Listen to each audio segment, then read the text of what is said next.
ವಿಶ್ವ ಹಿಂದೂ ಪರಿಷತ್ ಏನ್ ಮಾಡ್ತಾ ಇದೆ, ಹಿಂದೂ ರಕ್ಷಣಾ ವೇದಿಕೆ ಅವರು ಏನ್ ಮಾಡ್ತಾ ಇದ್ದಾರೆ, RSS ಅವರು ಏನ್ ಕಿಸಿತಾ ಇದ್ದಾರೆ, ವಿರೋಧ ಪಕ್ಷದ ನಾಯಕರು ಸತ್ತೋಗಿದಾನ, ಏನ್ ಮಾಡ್ತಾ ಇದ್ದಾರೆ?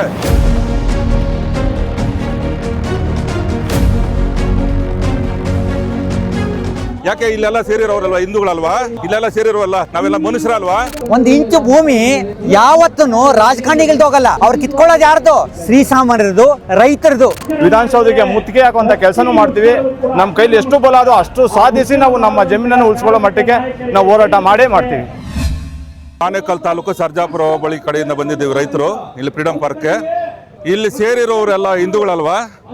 ವಿಶ್ವ ಹಿಂದೂ ಪರಿಷತ್ ಏನ್ ಮಾಡ್ತಾ ಇದೆ, ಹಿಂದೂ ರಕ್ಷಣಾ ವೇದಿಕೆ ಅವರು ಏನ್ ಮಾಡ್ತಾ ಇದ್ದಾರೆ, RSS ಅವರು ಏನ್ ಕಿಸಿತಾ ಇದ್ದಾರೆ, ವಿರೋಧ ಪಕ್ಷದ ನಾಯಕರು ಸತ್ತೋಗಿದಾನ, ವಿರೋಧ ಪಕ್ಷದ ನಾಯಕರು ಸತ್ತೋಗಿದಾರ, ಏನ್ ಮಾಡ್ತಾ ಇದ್ದಾರೆ?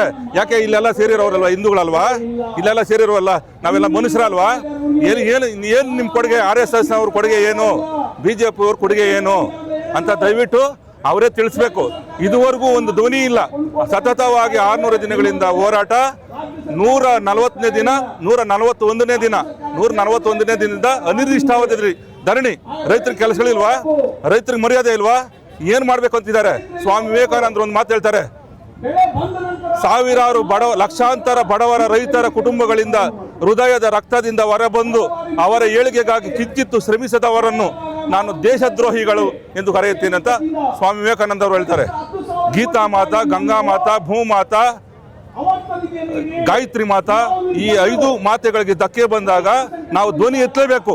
ನಮ್ಮ ಧ್ವನಿಯನ್ನ ಯಾರು ಅಡಗಿಸಲಿಕ್ಕೆ ಸಾಧ್ಯವಿಲ್ಲ, ಅಡಗಿಸಲೇಬಾರ್ದು. ಅಡಗಿಸಿದ್ದೀರಾ ಅಂದ್ರೆ ನಾವು ಸತ್ತೋದಂಗೆ. ದಯವಿಟ್ಟು ಅರ್ಥ ಮಾಡ್ಕೊಳ್ಳಿ. ಹಿಂದೂ ರಕ್ಷಣಾ ವೇದಿಕೆ ಅವರು ಎಲ್ಲಿದ್ದೀರಾ, RSS ನವರು ಎಲ್ಲಿದ್ದೀರಾ ಅರ್ಥ ಮಾಡ್ಕೊಳ್ಬೇಕು. ನಾವೆಲ್ಲ ಹಿಂದೂಗಳೇ, ನಾವೆಲ್ಲ ಸನಾತನ ಧರ್ಮದವ್ರೆ. ನಿಮ್ಮ ಕೊಡುಗೆ ಏನು ಇದಕ್ಕೆ? ಇವಾಗ ಇಲ್ಲಿ ಸುಮಾರು ಒಂದು 15,000 20,000 ಜನ ಸೇರಿದ್ದಾರೆ. ನಾವೆಲ್ಲ ಹಿಂದೂಗಳಲ್ವಾ? ನಿಮ್ಮ ಕೊಡುಗೆ ನೀವೇನು ಮಾಡ್ತಾ ಇದ್ದೀರಾ? ಯಾಕೆ ನೀವು ಇದ್ರಲ್ಲಿ ಪಾಲ್ದಾರ? ನೀವು ಇದರಿಂದ ಪಾಲ್ ತೆಗೆದುಕೊಳ್ತಾ ಇದ್ದೀರಾ? ಪಾಲ್ ಇರ್ಬೇಕು ನಿಮ್ದು. ಅದರಿಂದನೇ ನೀವು ಯಾರು ಧ್ವನಿ ಇರ್ತಾ ಇಲ್ಲ ಅಂತ ನನ್ನ ಅಭಿಪ್ರಾಯ. ನಾವು ಬಿಡದಿ ಭಾಗದ ರೈತರು. ಏನಿ ಗೌರ್ಮೆಂಟು ಈ ಭೂ ಸ್ವಾಧೀನ ಅಂತ ಮಾಡ್ತಾ ಇದೋ, ಫಲವತ್ತಾದ ಭೂಮಿಗಳು ನಮ್ಮವು, ಯಾವುದೋ ಬೆಟ್ಟನೋ ಗುಡ್ಡನೋ ಅಲ್ಲ, ಎಲ್ಲ ಫಲವತ್ತಾದ ಭೂಮಿಗಳು, ಎಲ್ಲ ಲಕ್ಷಾಂತರ ಮರ ಇರುವಂಥ ಭೂಮಿಗಳು ನಮ್ಮದೇ ಆಗಿರ್ಬೋದು, ಆನೇಕಲ್ದಾಗಿರ್ಬೋದು, ಎಲ್ಲ ಫಲವತ್ತಾದ ಭೂಮಿ. ಯಾವುದೇ ಕಾರಣಕ್ಕೂ ನಾವು ಇವು ಅಕ್ವೈರ್ ಮಾಡೋಕ್ಕೆ ಬಿಡಲ್ಲ. ಇದಕ್ಕಿಂತ ಹೆಚ್ಚು ಹೋರಾಟ ಮಾಡ್ತೀವಿ. ವಿಧಾನಸೌಧಕ್ಕೆ ಮುತ್ತಿಗೆ ಹಾಕುವಂಥ ಕೆಲಸನೂ ಮಾಡ್ತೀವಿ. ನಮ್ಮ ಕೈಲಿ ಎಷ್ಟು ಬಲ ಅದೋ ಅಷ್ಟು ಸಾಧಿಸಿ ನಾವು ನಮ್ಮ ಜಮೀನನ್ನು ಉಳಿಸ್ಕೊಳ್ಳೋ ಮಟ್ಟಿಗೆ ನಾವು ಹೋರಾಟ ಮಾಡೇ ಮಾಡ್ತೀವಿ. ನನಗೆ ಇಷ್ಟ ನಂದಿನಿ ತುಪ್ಪ, ಶುದ್ಧ ತುಪ್ಪ ಅಂದರೆ ನಂದಿನಿ.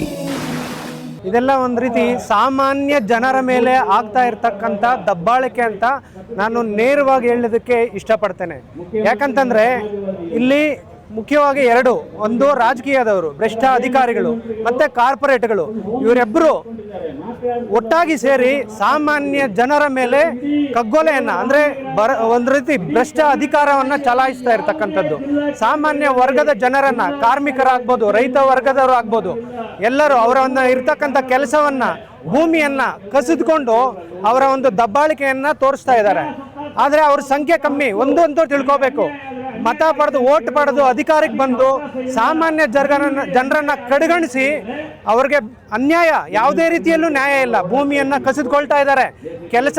ಕಾರ್ಮಿಕ ಕೆಲಸದಲ್ಲಿ ಅವ್ರದ್ದೇ ಆದಂಥ ಒಂದು ಸಾರ್ವಜನಿಕ ಹಿತಾಸಕ್ತಿಗಳನ್ನು ತೊರೆದು ಅವರ ಒಂದು ಸ್ವಾರ್ಥಕ್ಕಾಗಿ ರಾಜಕೀಯವನ್ನು ಕಾರ್ಪೊರೇಟರ್ಗಳ ಕೈ ಕೆಳಗಡೆ ಕೈಗೊಂಬೆಗಳಾಗಿ ಅವ್ರು ಕೊಡ್ತಕ್ಕಂಥ ಕಮಿಷನ್ಗಳನ್ನು ಪಡೆದು ರೈತರ ಮೇಲೆ ದಬ್ಬಾಳಿಕೆಯನ್ನು ಮಾಡ್ತಾ ಇದ್ದಾರೆ. ಇದನ್ನು ನಾವು ತೀವ್ರವಾಗಿ 100% ತೀವ್ರವಾಗಿ ಖಂಡಿಸ್ತೀವಿ. ಇದು ಕೇವಲ ಇಡೀ ರಾಜ್ಯದಲ್ಲಿ ಇಲ್ಲಿ ಸೇರಿರ್ತಕ್ಕಂಥದ್ದು ಕಮ್ಮಿನೇ ಇರ್ಬೋದು, ಆದರೆ ನಾನು ಕೇಳ್ಕೊಳ್ತಕ್ಕಂಥದ್ದು ಪ್ರತಿಯೊಬ್ಬ ಸಾಮಾನ್ಯ ಪ್ರಜೆನೂ ಅರ್ಥ ಮಾಡ್ಕೋಬೇಕು. ನಾವು ಓಟ್ ಕೊಡುವಾಗ ಯಾರಿಗೆ ಓಟ್ ಕೊಡ್ತೇವೆ, ಯಾರಿಗೋಸ್ಕರ ಇದು ಮಾಡ್ತೀವಿ ಅನ್ನೋದನ್ನ, ಅವ್ರು ಕೊಡ್ತಕ್ಕಂಥ ಫ್ರೀ ಬೀಸು, ಅವ್ರು ಕೊಡ್ತಕ್ಕಂಥ ಫ್ರೀ ಸವಲತ್ತುಗಳಿಗೆ ನಾವು ಯಾಮಾರಿ ಇವತ್ತು ಓಟ್ ಹಾಕ್ತಿದ್ದೀವಿ. ಅದನ್ನು ನಾವು ಖಂಡಿತ ಯೋಚನೆ ಮಾಡಬೇಕು. ನಾವು ಹಾಕೋಂಥ ಓಟನ್ನು ನೆಕ್ಸ್ಟು ರಾಜಕೀಯದಲ್ಲಿ ನಾವು ಅವರೊಂದು ಓಟನ್ನು ಪಡೀಲಿಕ್ಕೆ ವ್ಯಾಪಾರ ಮಾಡ್ತಾ ಇದ್ದಾರೆ. ಅವರು ದುಡ್ಡು ಕೊಟ್ಟು ಓಟನ್ನು ಇಳ್ಕೊಳ್ತಾ ಇದ್ದಾರೆ. ಅದೇ ಚಾಲೆಂಜ್ ಆಗಿ ಕೇಳ್ತೀನಿ, ಅವ್ರು ಯಾವುದೇ ಥರ ಫ್ರೀ ಬೀಸು ಏನು ಕೊಡ್ದಿರ ಓಟನ್ನು ಕೇಳಲಿ, ಓಟನ್ನು ತಗೊಳ್ಳಿ, ಗೆಲ್ಲಲಿ. ಸಾರ್ವಜನಿಕರ ಸೇವೆಯನ್ನು ಮಾಡ್ತೀವಿ ಅಂತ ಎಲೆಕ್ಷನ್ ನಿಂತ್ಕೊಳ್ತಾರೆ. ಅನಂತರ ಅವರು ಸ್ವಾರ್ಥ, ಅವರ ಒಂದು ವೈಯಕ್ತಿಕ, ಅವರ ಒಂದು ಕುಟುಂಬಕ್ಕೆ, ಅವರ ಒಂದು ಇದಕ್ಕೆ ಬೆಳೆಸ್ಕೊಂಡು ಹೋಗ್ತಾ ಇರೋ ಹೊರತು ಸಾಮಾನ್ಯ ವರ್ಗದವ್ರನ್ನ, ಕಾರ್ಮಿಕ ವರ್ಗದವ್ರನ್ನ ತಿರಸ್ಕರಿಸ್ತಾ ಇದ್ದಾರೆ. ಇದನ್ನು ನೆಕ್ಸ್ಟ್ ಬರ್ತಕ್ಕಂಥ ಎಲೆಕ್ಷನ್ಗೆ ನಾನು ಪ್ರತಿಯೊಬ್ಬ ಸಾಮಾನ್ಯ ವರ್ಗದವರಲ್ಲೂ ಕೇಳ್ಕೊಳ್ತೇನೆ, ನಾವು ಇದು ಕ್ರಾಂತಿ ರೂಪದಲ್ಲಿ ನಾವು ಸ್ವೀಕರಿಸ್ಕೋಬೇಕು. ನಾವು ಓಟ್ ಹಾಕೋಕೆ ಮುಂಚೆ ಪ್ರತಿಯೊಬ್ಬರು ಯೋಚನೆ ಮಾಡಬೇಕು, ನಾವು ಯಾರಿಗೆ ಓಟ್ ಹಾಕ್ತಿದ್ದೀವಿ, ಏನಕ್ಕೋಸ್ಕರ ಓಟ್ ಹಾಕ್ತಿದ್ದೀವಿ. ಅವ್ರು ಕೊಡ್ತಕ್ಕಂಥ ಫ್ರೀ ಬೀಸ್ಗೆ ನಾವು ಯಾಮಾರಿ ಓಟ್ ಹಾಕಿದ್ರೆ ನಾವು ಈ ಒಂದು ಪರಿಸ್ಥಿತಿಯನ್ನು ಅನುಭವಿಸಬೇಕಾಗುತ್ತೆ.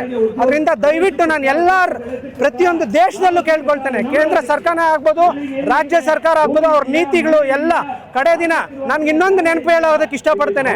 ಉಪೇಂದ್ರ ಅವರು UI ಫಿಲಿಂ ತೆಗೆದ್ರು, ಅದರಲ್ಲಿ ಸರ್ಕಾರದವ್ರು ಕೊಡ್ತಕ್ಕಂಥ ಒಂದು ಎಂಜಲ್ ಕಾಸಿಗೆ ಎಷ್ಟು ಜನ, ಅದು ಅವರ ಒಂದು ದೂರದೃಷ್ಟಿ. ಕೊನೆಗೊಂದು ದಿನ ನಮ್ಮ ದೇಶ ಇದೇ ಪರಿಸ್ಥಿತಿಗೆ ಬರುತ್ತೆ ಅಂತ ಹೇಳೋದಕ್ಕೆ ನಾನು ಘಂಟಾಘೋಷವಾಗಿ ಹೇಳೋದಕ್ಕೆ ಇಷ್ಟಪಡ್ತೇನೆ. ರೈತರ ವಿರೋಧಿ ಸರ್ಕಾರ ಇದು. ರೈತರನ್ನೇ ನಾಶ ಮಾಡಬೇಕು ಅಂತ ಇವರು ಪಣ ತೊಟ್ಟು ನಮ್ಮನ್ನೆಲ್ಲ ಊರು ಬಿಡಿಸಿ ಒಕ್ಲೆಬ್ಸ್ಬೇಕು ಅಂತ ಇವರು ಡಿಸೈಡ್ ಆಗಿಬಿಟ್ಟಿದ್ದಾರೆ. ಅದರ ವಿರುದ್ಧ ನಾವು ಏನು ಕರ್ನಾಟಕದಲ್ಲಿ ಇಲ್ಲಿ ಈಗ ಬಲವಂತದ ಭೂಸ್ವಾಧೀನ ನಡೀತಾ ಇದೆ, ಅದರ ವಿರುದ್ಧ ನಾವು ಏನಿಲ್ಲ ಒಂದು 10,000 ಜನ ಸೇರಿದ್ದೀವಿ. ಸರ್ಕಾರಕ್ಕಾಗಲಿ ಸರ್ಕಾರ ಅಧಿಕಾರಿಗಳಿಗಾಗಲಿ ಇದನ್ನ ನಾವು ಎಚ್ಚರಿಕೆ ಕೊಡ್ತಾ ಇದ್ದೀವಿ. ನೀವು ಏನು ಭೂಸ್ವಾಧೀನ ಬಲವಂತವಾಗಿ ಮಾಡ್ತಾ ಇದ್ದೀರಾ, ದಯವಿಟ್ಟು ಇದನ್ನ ಹಿಂಪಡೀರಿ. ರೈತರನ್ನ ಹೊಲಕ್ಕೆ ತಗೊಳ್ಳಿ, ರೈತನ ಫಲವತ್ತಾದ ಜಮೀನನ್ನು ಬಿಟ್ಟು ನಿಮ್ಮ ಮರ್ಯಾದೆ ಕಾಪಾಡ್ಕೊಳ್ಳಿ ಅಂತ ಹೇಳ್ತಾ ಇದ್ದೀವಿ. ಇಲ್ವಾ ನೀವು ಉಗ್ರವಾಗಿ ನಾವು ಹಿಂಗೆ ಮಾಡ್ತೀವಿ, ನಾವು ಹಿಂಗೆ ಭೂಸ್ವಾಧೀನ ಮಾಡೋದೇ ನಮ್ಮ ಇದು, ರೈತರನ್ನ ನಾವು ಶೋಷಣೆ ಮಾಡ್ಕೊಂಡೇ ಬದುಕ್ತೀವಿ ಅನ್ನೋಂಗಿದ್ರೆ ನಮ್ಮ ಹೋರಾಟ ಇನ್ನೂ ಉಗ್ರವಾಗಿರುತ್ತೆ. ವಿಧಾನಸೌಧ ಮುತ್ತಿಗೆವರೆಗೂ ಕರ್ಕೊಂಡು ಹೋಗೋದೇ ನಮ್ಮ ಧ್ಯೇಯವಾಗಿರುತ್ತೆ. ದಯವಿಟ್ಟು ಸರ್ಕಾರ ಇಲ್ಲಿ ಏನು ನಮ್ಮ ಮುಖ್ಯಮಂತ್ರಿಗಳು, ನಮ್ಮ ಕೈಗಾರಿಕೆ ಮಂತ್ರಿ MB ಪಾಟೀಲ್ ಇದ್ದಾರೆ, ದಯವಿಟ್ಟು ರೈತರನ್ನ ಸಹಕರಿಸಿ ಇಲ್ಲಿ ಬಂದು ನಮ್ಮ ಅಹವಾಲುಗಳನ್ನ ಕೇಳಿ ನಮ್ಮ ಫಲವತ್ತಾದ 2,500 ಎಕರೆ ಭೂಮಿ ಜೊತೆ 25,000 ಎಕರೆ ಮೇಲೆ ನೋಟಿಫೈ ಮಾಡಿದ್ದಾರೆ ಕರ್ನಾಟಕದಲ್ಲಿ.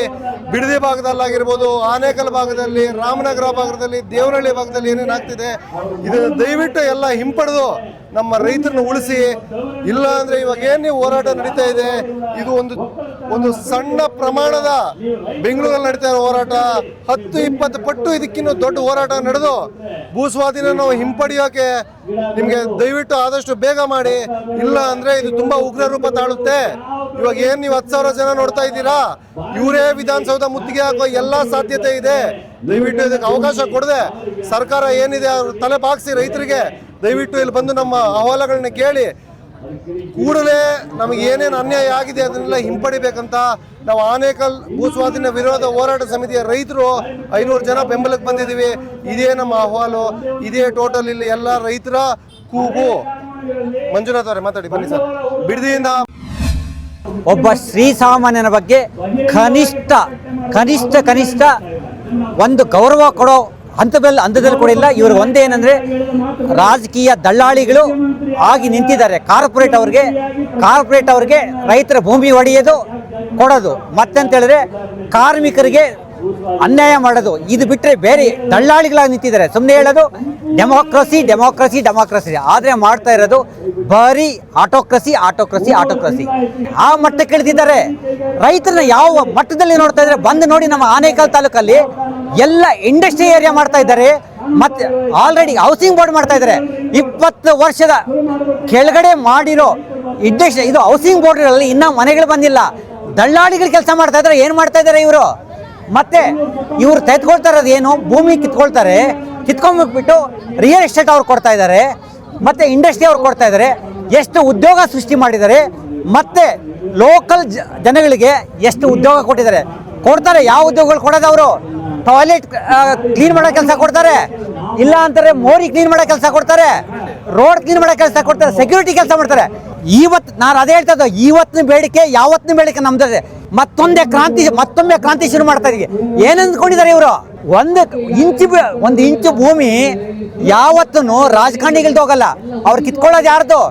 ಬರೋದು ಶ್ರೀಸಾಮಾನ್ಯರದು, ರೈತರದು. ರೋಡ್ ಹೊಡಿಬೇಕಾ? ರೈತರದು, ಇಲ್ಲ ಶ್ರೀಸಾಮಾನ್ಯರದು. ಮತ್ತೆ ಯಾವುದಾದ್ರೂ ಆಗಲಿ, ಒಂದು ರಾಜಕಾರಣಿದು, ಒಂದು ಮಿನಿಸ್ಟ್ರದು ಸಿಟಿ ಒಳಗಡೆ ರೋಡ್ ಹೊಡಿತಾರ? ಅವ್ರು ಬೇಕಾದಂಗೆ ರೋಡ್ ತಿರುವು ಮಾಡ್ಕೊಳ್ತಾರೆ. ಮತ್ತೆ ಇಂಡಸ್ಟ್ರಿಯಲ್ ಏರಿಯಾದಲ್ಲಿ ಅವ್ರಿಗೆ ಬೇಕಾದಂಗೆ ಇದು ಮಾಡ್ಕೊಳ್ತಾರೆ. ಅದ್ರ ಜೊತೆಗೆ ಯಾಕೆ ಈ ಸರ್ಕಾರ, ನಾಚಿಕೆಗೆಟ್ಟ ಸರ್ಕಾರ, KDB ಅವ್ರದ್ದು ನಾವು ಏನು ಜಮೀನು ತೆಗೆದುಕೊಂಡಿದ್ದೀವಿ, ಇದ್ರ ಬಗ್ಗೆ ಏನಕ್ಕೆ ಬಳಕೆ ಮಾಡಿದ್ದೀವಿ? ವೈಟ್ ಪೇಪರ್ ಯಾಕೆ ಪ್ರೊಡ್ಯೂಸ್ ಮಾಡ್ತಾ ಇಲ್ಲ? ನಾವು ತೆಗೆದುಕೊಂಡಿರೋ ಜಮೀನನ್ನು ಇಂಡಸ್ಟ್ರಿಗೆ ಎಷ್ಟು ಬಳಕೆ ಮಾಡ್ತಾ ಇದ್ದೀವಿ, ಇಂದ ಎಷ್ಟು ಎಂಪ್ಲಾಯ್ಮೆಂಟ್ ಕ್ರಿಯೇಟ್ ಮಾಡಿದ್ದೀವಿ, ಮತ್ತೆ ಇಂಥ ಬರಬಾರೆ ಎಷ್ಟು ಮಾಡಿದ್ದೀವಿ, ಮತ್ತೆ ಕಮರ್ಷಿಯಲೈಸ್ ಎಷ್ಟು ಮಾಡಿದ್ದೀವಿ, ಅದನ್ನ ಅದೇ ಜಮೀನ ಹೋಗಿ ಹೌಸಿಂಗ್ ಬಳಕೆಗೆ ಬೇರೆ ಥರ ಬಳಕೆಗೆ ಏನು ಮಾಡ್ಕೊಂಡಿದ್ದೀವಿ, ಇದ್ರ ಬಗ್ಗೆ ವೈಟ್ ಪೇಪರ್ ಹಾಕ್ಲಿಕ್ಕೆ ಇವ್ರಿಗೇನು ಕೊಕ್ಕರಾಗ ಬಂದಿದೆಯಾ? ಮತ್ತೆ ಮತ್ತೆ ಸವಿಯಬೇಕೆನಿಸುವ ಮೃದುವಾದ ನಂದಿನಿ ಪನ್ನೀರ್. ಅಧಿಕಾರಿಗಳಿಗೆ ಹೇಳಿದ್ವು, ಯಾಕೆ ಸರ್ ಈ ಥರ ಮಾಡಿದ್ದೀರಾ ಅಂದರೆ, ಇಲ್ಲಪ್ಪ ಪಾಟೀಲ್ ಮಗ ಇದರಲ್ಲಿ ಶಾಮೀಲಾಗಿದ್ದಾರೆ. ಪಾಟೀಲ್ ಮಗ ಇಂದ ಈಗ ಇದು ಮಾಡ್ತಾ ಇರೋದು ಅವ್ರಿಗೆ ಗೊತ್ತಿಲ್ಲ. ಹುಡುಗ ಈ ಥರ ಮಾಡ್ತಾ ಇದ್ದಾರೆ, ನಾವು ಏನು ಹೇಳಿದ್ರೆ ಕೇಳ್ತಾ ಇಲ್ಲ. ಇಲ್ಲ ಸರ್, ಅಲ್ಲಿ ಭೂಮಿಗೆ ಬೆಲೆ ಕಟ್ಟಕ್ಕಾಗೋದಿಲ್ಲ, ಅಂಥ ಭೂಮಿ ಕೋಟ್ಯಾಂತರ ರೂಪಾಯಿ ಹೋಗುತ್ತೆ ಸರ್ ಅಂದ್ರೇನು ಕೇಳ್ತಾ ಇಲ್ಲ. 10 ಲಕ್ಷ ಕೋಟಿಗೆ ನಾನು ದುಡ್ಡು ಬರುತ್ತಪ್ಪ, ನೀವು ಕೊಡ್ತೀರಾ ಅಂತ ಕೇಳಿದ್ದಾರೆ ಪಾಟೀಲ್ ಮಗ. 10 ಸರ್ಜಾಪುರ ಭಾಗದಲ್ಲಿ MB ಪಾಟೀಲ್, ಕೈಗಾರಿಕಾ ಮಂತ್ರಿ MB ಪಾಟೀಲ್ ಮಗ ಈ ಥರ ಕೇಳಿದ್ದಾರೆ ಅಂತ ಅಧಿಕಾರಿಗಳು ಕೂಡ ನಮ್ಮ ಹತ್ರ ಹೇಳಿದ್ದಾರೆ, ಸುಮಾರು ಜನ ಹೇಳಿದ್ದಾರೆ. ಇದು ತುಂಬ ಮೋಸದಿಂದ ನಡೀತಾ ಇರ್ತಕ್ಕಂಥ, ದುಡ್ಡು ಮಾಡೋಕ್ಕೆ ಎಷ್ಟು ಬೇಕೋ ಅಷ್ಟು ಥರ ಮಾಡ್ತಾ ಇದ್ದಾರೆ. ನಾವು ಅಷ್ಟು ಈಸಿ ಅಂದ್ಕೊಬೇಡಿ, ನಾವು ರೈತರು ತುಂಬ ಸ್ಟ್ರಾಂಗ್ ಇದ್ದೀವಿ, ನಿಮಗೆ ಬಿಡೋದಿಲ್ಲ. ಮನವಿ ಕೊಟ್ಟಿದ್ದೀವಿ, ಮತ್ತು ನಾವು ಎಲ್ಲರಿಗೂ ಮನವಿ ಕೊಟ್ಟಿದ್ದೀವಿ, ಕೋರ್ಟ್ಗೂ ಹೋಗಿದ್ದೀವಿ, ನಮಗೆ ಸ್ಟೇ ಸಿಕ್ಕಿದೆ. ನಾವು ಯಾವುದೇ ಕಾರಣಕ್ಕೂ ಜಮೀನು ಬಿಡೋದಿಲ್ಲ. ಇವರೇನು ಅಧಿಕಾರಿಗಳು ರಾಜಕಾರಣಿಗಳು ಸೇರಿಕೊಂಡು ಕೋಟ್ಯಾಂತರ ರೂಪಾಯಿ ಡೀಲ್ ಏನು ಮಾಡಬೇಕಂತಿದ್ದಾರೋ, ಈಗ ಅಲ್ಲಿ SR ವ್ಯಾಲ್ಯೂ 1 ಕೋಟಿ ಇದೆ, ಏನು ಗೌರ್ಮೆಂಟ್ ವ್ಯಾಲ್ಯೂ, ಅಲ್ಲಿ ಇರೋ 30 ಕೋಟಿ 40 ಕೋಟಿ ಹೋಗ್ತಾ ಇದೆ ಎಕರೆ. ಇವಾಗೇನು 1:3 ಕೊಡ್ತೀವಿ ಅಂತ ಅವರು 3 ಕೋಟಿ ಕೊಟ್ಬಿಟ್ಟು ಹೊಡೆದು ಬಿಡೋಣ, ಎಲ್ಲರಿಗೂ ನಾಮ ಇಟ್ಬಿಡೋಣ, ಲಪ್ಪಾಯಿಸ್ಬಿಡೋಣ ರೈತರಿಗೆ ಎಲ್ಲ 30-40 ಕೋಟಿ ಇದೆ ಅಲ್ಲಿ. ಇದರಿಂದ ದುಡ್ಡು ಮಾಡೋದಕ್ಕೆ ಹೊರಟಿದ್ದಾರೆ ಈ ಬ್ಯೂರೋಕ್ರಾಟ್ಸ್ ಇದ್ದಾರೆ ನೋಡಿ, ಈ ಅಧಿಕಾರಿಗಳು ಇದರಲ್ಲಿ ಶಾಮೀಲಾಗಿದ್ದಾರೆ. ಮತ್ತು ಇವರು ಇದ್ದಾರೆ ನೋಡಿ ರಾಜಕೀಯದವರು, ಅವರು ಹಾಗೆ ಈ ಡೆವಲಪರ್ಸು, ರಿಯಲ್ ಎಸ್ಟೇಟ್ ಡೆವಲಪರ್ಸು, ಇದರಲ್ಲಿ ನನಗೆ 50 ಎಕರೆ ನಿನ್ಗೆ 50 ಎಕರೆ ಅಂತ ಮಾಡಿಕೊಂಡು ಈಗ 3 ಕೋಟಿಗೆ ಹೊಡ್ಕೊಂಡು 20 ಕೋಟಿ 30 ಕೋಟಿ ಮಾಡೋಣ ಅವ್ರಿಗೆ ಅಂತ ಪ್ಲ್ಯಾನ್ ಇವ್ರದ್ದು. ಅದು ನಾವೇನು ಅಷ್ಟು ಮುಟ್ಟಾಳ್ರ, ನಾವು ಕೋರ್ಟ್ಗೆ ಎಲ್ಲ ಮಾಹಿತಿಗಳು ಕೊಟ್ಟಿದ್ದೀವಿ. ನಾವು ಇಷ್ಟು ಕೋಟಿ ನಮ್ಮ ಬೆಲೆ ಬಾಳ್ತಾ ಇದೆ, ಇವರು ಅವೈಜ್ಞಾನಿಕ, ಇಷ್ಟು ಕೋಟಿ ಯಾರು ಮಾಡ್ತಾರೆ ಅಲ್ಲಿ? ಕೈಗಾರಿಕೆ ಯಾರು ಮಾಡ್ತಾರೆ ಅಷ್ಟು ಕೋಟಿ ಕೊಟ್ಟು? ಅದು ಮಾಡ್ತಾ ಇದ್ದೀವಿ. ಅದು ನಾವು ಇವಾಗ ಅಪೀಲ್ ಹಾಕಿದ್ದೀವಿ, ನಮ್ಗೆ ಸ್ಟೇ ಸಿಕ್ಕಿದೆ. ಆದ್ರೂ ಇವರು ಇನ್ನೂ ಸುಮ್ಮನೆ ಇದ್ದಾರೆ ಅಂದರೆ, ಇವರಂಥ ಬಂಡರು ಯಾರೂ ಇಲ್ಲ. ಮತ್ತಷ್ಟು ವಿಶೇಷ ವಿಡಿಯೋಗಳನ್ನು ನೋಡಲು ಮತ್ತು ಹೊಸ ವಿಡಿಯೋಗಳ ಬಗ್ಗೆ ತಿಳಿಯಲು ಈ ದಿನ .com ಯೂಟ್ಯೂಬ್ ಚಾನೆಲ್ ಸಬ್ಸ್ಕ್ರೈಬ್ ಮಾಡಿ ಮತ್ತು ಬೆಲ್ ಐಕಾನ್ ಕ್ಲಿಕ್ ಮಾಡಿ.